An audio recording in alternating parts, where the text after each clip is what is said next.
새벽 예배를 기도로 시작하겠습니다.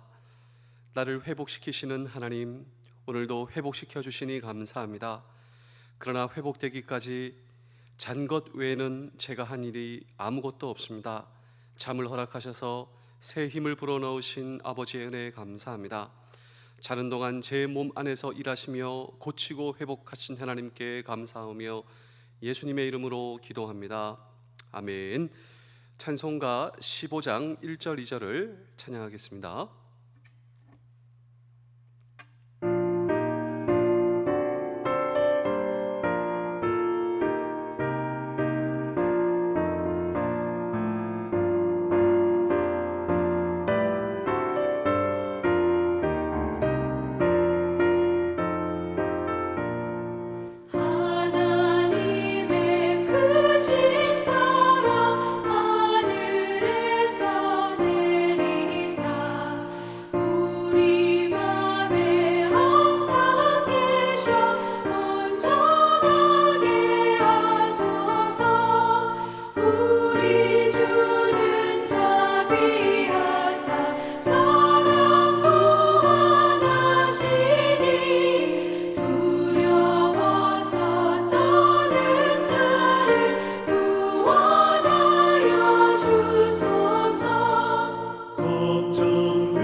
열왕기하 18장 7절의 말씀입니다.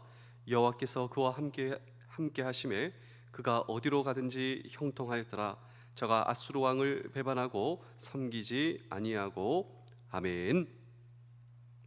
분열 왕국 이후 가장 탁월한 왕으로 평가받은 13대 왕 히스기야의 주요 업적이 오늘 성경 본문에 기록되어 있습니다. 우리 열왕기하 18장 3절의 말씀을 보실까요? 히스기야가 그의 조상 다윗의 모든 행위와 같이 여호와께서 보시기에 정직히 행하여. 성경에 보시면 한 왕이 있습니다.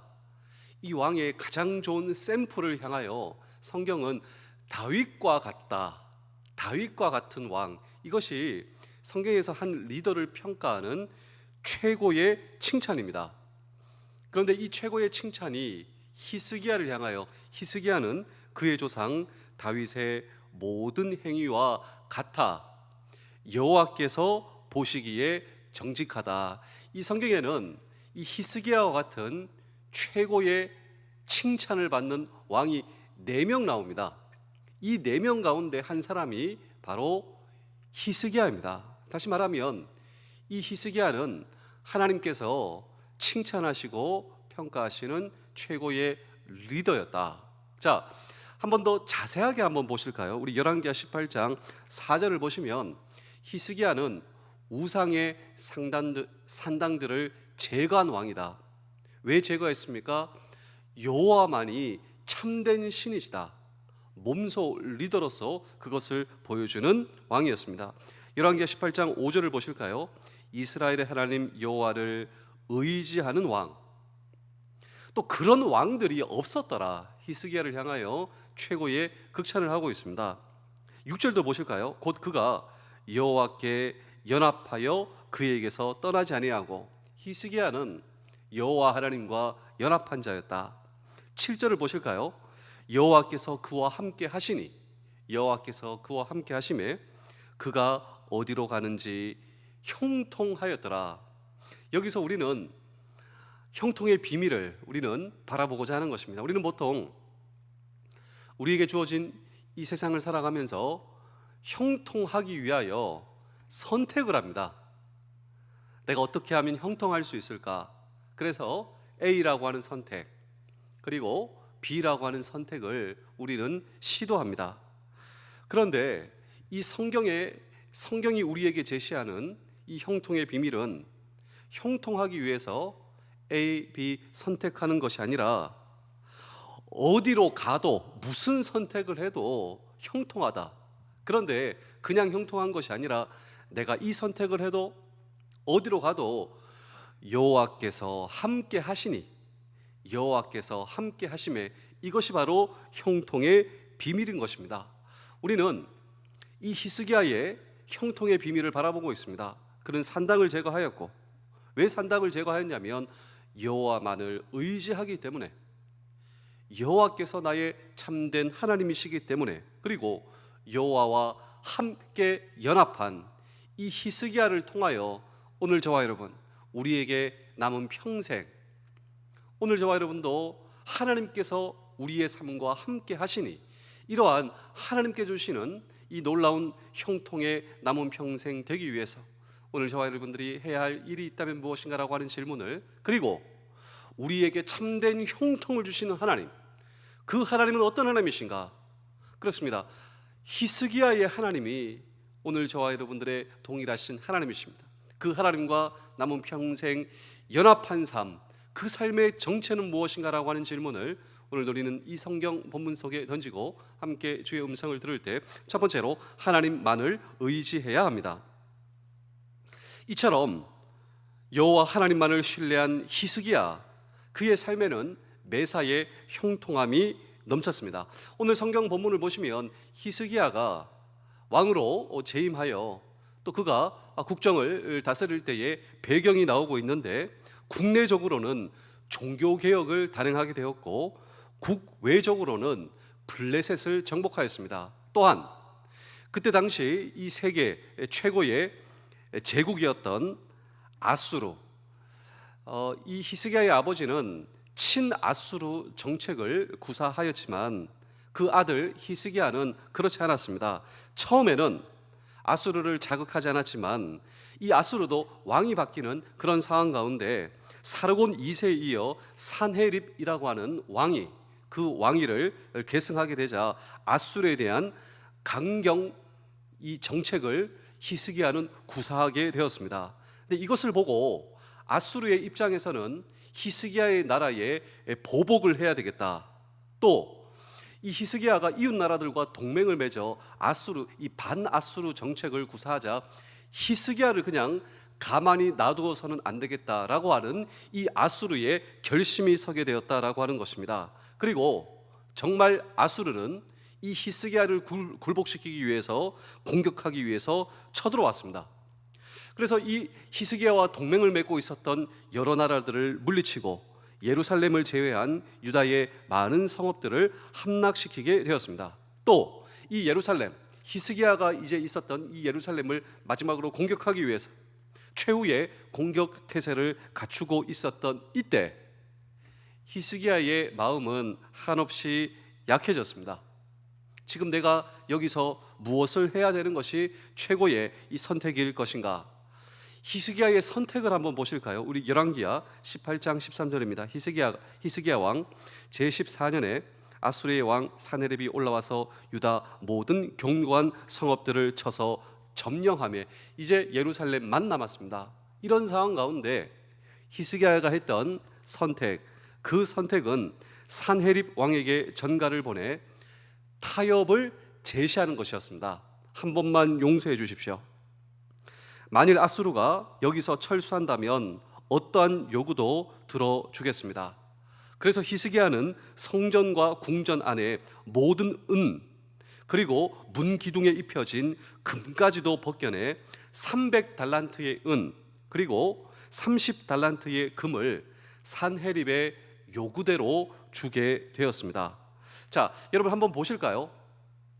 좀 이상하지 않습니까? 목사님, 이 설교 서두에는 하나님께서 보시기에 다윗과 같은 형통한 히스기야, 정말 최고의 업적을 가지고 있었고, 그리고 정말 하나님을 신뢰한 히스기야라고 말씀하셨지 않습니까? 그런데 아수르가 쳐들어오자 그는 정말 연약한 인간의 모습을 보여준 히스기야. 목사님, 조금 이렇게 모순되지 않습니까? 예, 맞습니다. 여러분들이 생각하신 대로 히스기야, 이 적들이 쳐들어오자 한없이 나약한 모습을 비칠 수밖에 없었던 히스기야의 모습을 통해 여러분, 오히려 우리가 희망과 위로를 받지 않습니까? 무슨 말이냐면 히스기야는 나와 같은 사람이다라고 하는 것이죠.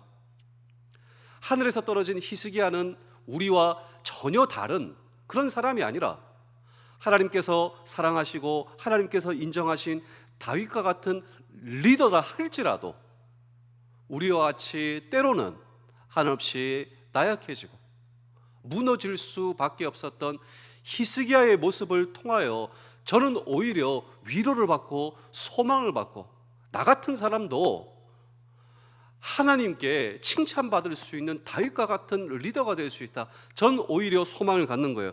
두 번째로 이것이 히스기야의 마지막 모습이 아니다라고 하는 것입니다.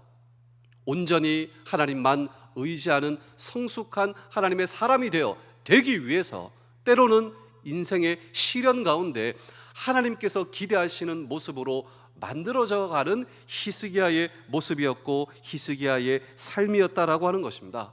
이 모든 것을 통하여 인간적 교만을 내려놓고 때론 인간의 실패를 통하여 하나님을 신뢰하는 신뢰의 사람이 되었고, 이 모든 과정을 통하여 하나님께서는 히스기야에게 큰 승리를 주셨다면, 우리 사랑하는 성도 여러분, 장병 여러분, 군가족 여러분, 때로 우리의 인생의 연약함 가운데 내 연약함이 나온다 할지라도 이 모든 과정을 통하여 여호와 하나님만을 신뢰하는, 오늘도 우리의 모든 문제를 가지고 문제 때문에 나약해져 있다면 이 모든 문제까지도 히스기야처럼 하나님 앞에 가지고 나아갈 때 오늘 그런 모습을 보시고 우리 하나님께서 기뻐하시는 우리의 인생이 될 줄로 믿습니다. 두 번째로 하나님께 불순종한 자의 결말입니다. 오늘 성경 본문을 보시면 남유다와 북이스라엘이 비교가 됩니다. 자, 이 남유다의 지도자 히스기야, 물론 이러한 이 굴욕적인 이 외교를 구사할 때도 있었지만 궁극적으로는 히스기야와 함께 하신 하나님과 더불어 이 남유다는 승리하는 것이죠. 그런데 이 북이스라엘의 지도자는 호세아, 그런데 이 호세아는 북이스라엘의 마지막 지도자였고, 이 마지막 지도자가 있었던 호세아, 아수르에 패망하고 나라가 멸망하게 되는 이러한 남유다와 북이스라엘의 역사가 비교되는 거예요. 여러분, 이 비교가 의미하는 바는 바로 이것입니다. 하나님께 순종한 자와 불순종한 자의 결말이 어떠한가를 성경은 우리에게 보여주시고자 하시는 거예요. 자, 북왕국의 북이스라엘의 멸망 한번 보실까요? 우리 열왕기하 18장 1절입니다. 이스라엘의 왕 엘라의 아들 호세아 제3년에 유다왕 아하스의 아들 히스기야가 왕이 되니, 자, 하나님과의 약속과 언약에 충실하려고 노력하는 유다왕 히스기야의 선정과 그리고 호세아 왕의 모습을 대조시켜 북이스라엘의 종교적 부패 그리고 그에 기이한 이 북이스라엘의 멸망을 통해 우리에게 보여주고자 하시는 이 성경의 중요한 메시지가 있다라고 하는 거예요. 얼마 전에도 말씀드렸지만 이 북이스라엘의 마지막 왕 호세아 왕은 여러분 세상적 관점으로 보자면 정말 탁월한 리더였습니다. 세상적 형통 가운데 있는 왕. 그런데 세상적 형통이 하나님 앞에서 형통한 것은 아니다, 제가 말씀을 드렸습니다. 오히려 세상적 형통과 탁월함이 하나님 앞에서 하나님 보시기에 악했다라고 하는 것이죠. 그런데 한번 보실까요? 여러분, 세상적 기준에서 보자면 히스기야는 부족한 것이 많은 왕이었을지도 모르겠습니다. 호세아와 비교하자면 이런 이 국정을 다스리는 이런 외교, 군사, 여러 가지 이 경제, 문화 이런 분야에 있어서는 부족한 왕이었을지도 모르겠습니다. 그러나 하나님을 향한 신뢰, 그리고 산당들을 제거하고 우상은 아니다, 하나님만이 유일한 하나님이시요, 우리가 이곳에 하나님께서 나라를 열어주셨는데 하나님을 신뢰하고 하나님께서 붙잡으실 때 하나님께서 우리의 모든 것을 책임져 주신다라고 하는 유일신 여호와 신앙, 하나님만이 우리의 유일한, 이 모든 것이 극명하게 대조되면서 한 민족이 왜 멸망하게 되었는가, 그 이유를 분명하게 보여주고 있다라고 하는 것입니다. 그렇습니다. 오늘 저와 여러분도 마찬가지입니다. 우리가 하나님의 백성으로서 하나님만을 의지할 때 남은 우리의 인생은 어떻게 될 것인가? 오늘 성경은 저와 여러분들에게 말씀해 주고 계시지 않으십니까? 두 번째로, 아수르도 사용하시는 하나님이십니다. 천지를 창조하신 하나님, 그리고 창조하신 모든 것을 다스리시는 하나님은 아수르까지도 다스리시며 오늘 저와 여러분들이 살아가는 이 시대에 모든 것을 섭리하시는 그 하나님을 바라보는 저와 여러분들이 되실 수 있다면, 제가 마지막으로 한 편의 이야기를 들려드리고 오늘 설교를 마치겠습니다. 여호와와 함께한, 또 여호와 하나님과 함께하니 하나님께서 그에게 허락하신 형통의 삶을 살았던 히스기야를 제가 묵상하면서 이 성경에 또 다른 이 형통의 사람은 없을까? 한 사람이 떠올랐는데 그 사람이 바로 요셉이었습니다. 요셉. 여러분, 요셉을 한번 생각하니 얼마나 형통한 인생을 살았나요? 그런데 요셉의 인생을 좀 더 자세하게 들여다보면 언제나 그는 시기, 질투, 그리고 음모, 모함, 이런 인생을 살았습니다. 죽음의 구덩텅이로 빠지고 상관에게 충성을 했더니 음해를 받아 감옥에 들어가게 되고, 감옥에서도 이 장관의 꿈을 풀어줬더니 오히려 그는 잊혀진 사람이 되었고, 여러분, 점점 악화의 길로 걸어갔던 인생이 바로 요셉의 인생이었습니다. 근데 성경은 그를 어떻게 평가한 줄 아십니까? 여러분, 성경은 요셉을 향하여 그는 고난의 인생을 살았다라 그렇지 않습니다. 오히려 그는 형통의 인생을 살았다. 자, 우리 여러분 말씀을 한번 보실까요? 우리 창세기 39장 2절입니다. 여호와께서 요셉과 함께 하심으로 그가 형통한 자가 되어 그의 주인 애굽의 사람의 집에 있으니. 자, 요셉의 인생은 한마디로 여호와께서 요셉과 함께 하시니 그의 인생이 형통하였다라고 하는 것입니다. 우리 사랑하는 성도 여러분, 장병 여러분, 군가족 여러분, 오늘도 하나님만 신뢰하는 것, 하나님의 말씀을 붙드는 것, 오늘도 하나님을 바라보고 하나님에게 소망을 가지는 것이 저와 여러분들의 인생의 형통이다라고 하는 사실을 잊지 않는, 때로 우리의 인생의 역경과 아픔과, 그리고 때로는 우리가 이 육체적인 아픔을 살아도 이 모든 것 때문에 하나님을 신뢰한다면 그것이 하나님께서 주시는 궁극적 형통의 인생임을 이 요셉이 보여주고 있지 않습니까? 우리 창세기 39장 3절입니다. 그의 주인이 여호와께서 그와 함께 하심을 보며 또 여호와께서 그의 범사에 형통하게 하심을 보았더라. 그의 주인도 보는 거예요. 주위 사람들이 보는 거예요. 하나님을 신뢰하는, 그리고 하나님께서 요셉에게 주시는 형통을 주위 사람들이 보고 있는 것입니다. 23절도 보실까요? 간수장은 그의 손에 맡긴 것을 무엇이든지 살펴보지 아니하였으니 이는 여호와께서 요셉과 함께 하심이라. 그렇습니다. 오늘 저와 여러분도 남은 평생 우리의 형통이 어떤 것을 선택하는 것이 형통이다, 이것이 아니라 남은 평생 제가 하나님을 신뢰하겠습니다. 제 인생 가운데 산당들과 우상들을 정리하고 제가 여호와 하나님과 연합하여 하나님만을 신뢰하는 오늘 저와 여러분들의 남은 평생, 하나님께서 주시는 놀라운 형통, 하나님과 함께 하시는 이 놀라운 축복이 우리 모두의 축복 되실 수 있기를 주의 이름으로 축복합니다. 기도하겠습니다. 하나님 아버지, 감사합니다. 오늘도 제가 깨어있을 때 주님이 가장 잘 일하시도록 순종하게 하시며 아버지, 나를 회복시켜 주시고 살려주시고 오늘도 주님 앞에 나의 의지를 맡겨 드리오며 예수 그리스도의 이름으로 기도하옵나이다. 아멘.